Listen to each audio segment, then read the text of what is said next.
Louis Joxe, vous êtes ancien ministre, vous avez été l'invité du roi du Maroc pour la réception de samedi au palais de Skhirat. Vous êtes rentré cet après-midi à Paris. Oui. Dans ces choses-là, on ne comprend pas, dans ces circonstances, on ne comprend pas tout de suite ce qui se passe. Et nous avons d'abord eu le sentiment au début qu'il s'agissait de salves, peut-être de circonstances, puis très rapidement, alors nous sommes aperçus qu'il y avait d'abord un blessé, puis des blessés. Et alors, nous avons vu arriver justement ce jeune homme, ce garçon qui fait partie des services de la présidence du Conseil, M. Perrier. Je dis ce jeune homme parce qu'il est jeune, et surtout par rapport à moi. Et nous l'avons vu arriver, s'effondrer. Il avait une balle dans la jambe. Et le roi s'est levé et s'est précipité vers lui pour voir ce qui arrivait. Et à ce moment-là, alors, la fusillade a commencé avec infiniment de violence. Et nous étions entourés, cernés en un instant. On tirait dans tous les sens. On tirait au fusil, on tirait au fusil mitrailleur, on tirait à la grenade, on tirait au bazooka. Et en particulier, les grenades étaient projetées par les cheminées pour tuer le personnel. C'était une violence inouïe, extrême. On dit qu'une grenade a été lancée contre le roi et que le fils de M. Bourguiba a pu la relancer. La grenade en effet a roulé sous la table, enfin sous la table où nous étions. Et pendant que le roi se déplaçait pour aller porter secours à M. Perrier, la grenade a roulé sous notre table. M. Habib Bourguiba s'est précipité, l'a ramassée, elle était désamorcée, l'a lancée dans un endroit naturellement qui était un endroit mort, et la grenade n'a pas éclaté.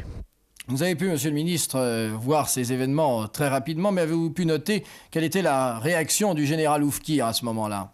Alors moi, je n'ai pas vu le général Oufkir, il n'était pas à la table. Le général Oufkir n'a pas eu de réaction immédiate, j'imagine, mais le roi s'est retiré dans le palais. Enfin, et pendant que le roi était dans le palais, alors à ce moment-là, ont commencé des espèces de mouvements divers. Nous avons été tous évacués, mais mis, si je puis dire, au soleil, où nous sommes restés pendant 3 heures à attendre notre sort.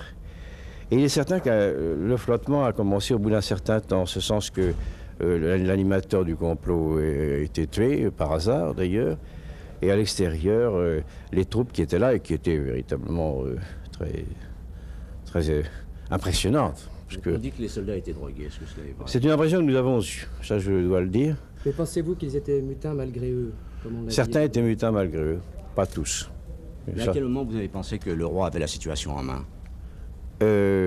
Si vous voulez, 3 heures après le commencement la situation en main sur place, nous nous sommes confirmés dans le fait qu'il avait la situation en main quelques temps après, quand nous sommes rentrés à Rabat, parce que nous avons commencé à partir lorsqu'il a été tout à fait visible que le frère du roi et que le roi lui-même était indemne. Et le roi a raconté lui-même la façon dont les choses se sont passées, c'est-à-dire que 1 ou 2 soldats sont entrés dans la fidélité, dans le loyalisme, et à ce moment-là, tout a commencé à tourner. Et nous avons entendu chanter les versets du Coran. Vous étiez loin des deux médecins français qui sont morts? Je ne les ai pas vus, moi, parce que quand nous sommes sortis du palais, une espèce de colonne s'est formée. Les gens malgré tout, se poussant les uns les autres et étant poussés. Et dans cette colonne, nos assaillants tiraient absolument au hasard. On a beaucoup parlé du courage du roi. Oui. Le courage du roi a consisté d'abord à ne pas s'affoler, à rester dans le palais, à refuser de sortir pour négocier. Puis alors, au bout d'un certain temps, il y a eu malheureusement entre-temps la mort d'un certain nombre de ses collaborateurs, sans compter les exécutions tout autour. Et à la fin, alors, le roi a pris cette décision le premier soldat qui s'est présenté devant lui et de lui dire tu me salues, mais voici ma main. L'autre l'a embrassé, ce qui voulait dire qu'il rentrait dans le rang. Monsieur le ministre, je vous remercie.